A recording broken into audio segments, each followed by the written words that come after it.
ಲೋಕಸಭೆಯಲ್ಲಿ ವಕ್ಫ್ ತಿದ್ದುಪಡಿ bill pass. ಹಿಂದೆ ರಾಜ್ಯಸಭೆಯಲ್ಲೂ ಮಸೂದೆ ಮಂಡನೆ. ಮೋದಿ ಸರ್ಕಾರದ ಮುಂದಿದೆ ದೊಡ್ಡ ಸವಾಲು. ಬೆಲೆ ಏರಿಕೆ ಬರೆ ವಿರುದ್ಧ ಬಿಜೆಪಿ ಅಹೋರಾತ್ರಿ ಪ್ರತಿಭಟನೆ. ಫ್ರೀಡಂ ಪಾರ್ಕ್ನಲ್ಲಿ ಕೇಸರಿ ನಾಯಕರ ಧರಣಿ. ಇವತ್ತು ಕೂಡ ಪ್ರತಿಭಟನೆ ಮುಂದುವರಿಯುತ್ತೆ. ಗೋಲ್ಡ್ ಸ್ಮಗ್ಲಿಂಗ್ ರಾಣಿಗೆ ಮತ್ತೊಂದು ಶಾಕ್. ವಿವಾಹ ವಿಚ್ಛೇದನಕ್ಕೆ ಅರ್ಜಿ ಹಾಕಿದ ಪತಿ. ಜತೀನ್ ಹುಕ್ಕೇರಿಯಿಂದ ಡಿವೋರ್ಸ್ಗೆ ಮನವಿ.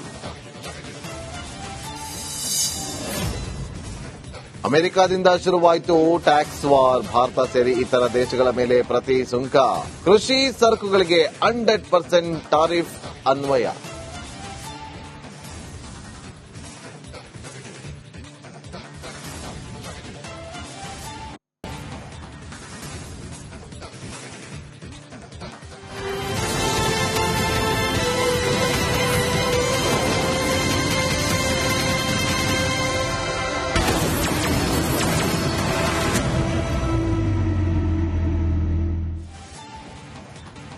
ನರೇಂದ್ರ ಮೋದಿ ಅವರು ಪ್ರಧಾನಿಗಳಾದ ಬಳಿಕ ಮಹತ್ವದ ಬದಲಾವಣೆಗಳನ್ನ, ಮಹತ್ವದ ತಿದ್ದುಪಡಿಗಳನ್ನ ತಂದಿದ್ರು.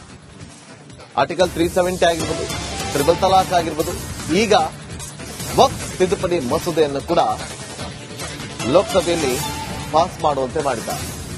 ಐತಿಹಾಸಿಕ ಮಸೂದೆ ತಿದ್ದುಪಡಿಗೆ ಎನ್ಡಿಎ ಮೈತ್ರಿಕೂಟಕ್ಕೆ ದೊಡ್ಡ ಗೆಲುವು ಸಿಕ್ಕಿದೆ. ವಕ್ಫ್ ತಿದ್ದುಪಡಿ ಮಸೂದೆ ಪರವಾಗಿ 288 ಮತಗಳು ಸಿಕ್ಕಿತ್ತು. ಮಸೂದೆ ವಿರುದ್ಧವಾಗಿ 232 ಮತ ಚಲಾವಣೆ ಆಗಿತ್ತು. ಮೋದಿ ಸರ್ಕಾರಕ್ಕೆ ರಾಜ್ಯಸಭೆಯಲ್ಲಿ ಈಗ ಇರುವಂತದ್ದು ಮುಂದಿನ ಸವಾಲು. ಹಿಂದೆ ರಾಜ್ಯಸಭೆಯಲ್ಲಿ ಮಸೂದೆ ಮಂಡನೆ ಆಗುತ್ತೆ. ನಿನ್ನೆ 2 ಗಂಟೆವರೆಗೂ 12 ಗಂಟೆಗೆ ಶುರುವಾಗಿದ್ದು ಮತದಾನದ ಪ್ರಕ್ರಿಯೆ. ಒಂದಷ್ಟು ಅಮೆಂಡ್ಮೆಂಟ್ಗಳನ್ನ ಪಾಸ್ ಮಾಡ್ತಾ 2 ಗಂಟೆವರೆಗೂ ಕೂಡ ಸಾಗುತ್ತೆ. ಲೋಕಸಭೆಯಲ್ಲಿ ಪಾಸ್ ಆಗಿದೆ. ಈಗ ವರದಿ, ಆ ಬಿಲ್ ಇಲ್ಲಿಗೆ ಕಳಿಸಿಕೊಡಲಾಗುತ್ತೆ ರಾಜ್ಯಸಭೆಗೆ. ರಾಜ್ಯಸಭೆಯಲ್ಲಿ ಇವತ್ತು ಬಿಲ್ ಪಾಸ್ ಆಗುವಂತ ನಿರೀಕ್ಷೆಗಳಿದೆ. ನೋಡಿ, ಇವತ್ತು ರಾಜ್ಯಸಭೆಯಲ್ಲಿ ಕೇವಲ ವಕ್ಫ್ ಮಸೂದೆ ತಿದ್ದುಪಡಿ ಅಷ್ಟೇ ಅಲ್ಲ, ವಿದೇಶಿಯರ ಮಸೂದೆ ಕೂಡ ಈಗ ಇಲ್ಲೂ ಪಾಸ್ ಆಗುವಂತ, ಅಂಗೀಕಾರ ಆಗುವಂತ ಸಾಧ್ಯತೆ. ವಲಸೆ ಮತ್ತು ವಿದೇಶಿಯರ ಮಸೂದೆ ಅಂಗೀಕಾರ ಆಗುವಂತ ಲಕ್ಷಣಗಳು ಕೂಡ ಕಂಡು ಬರ್ತಾ ಇದೆ.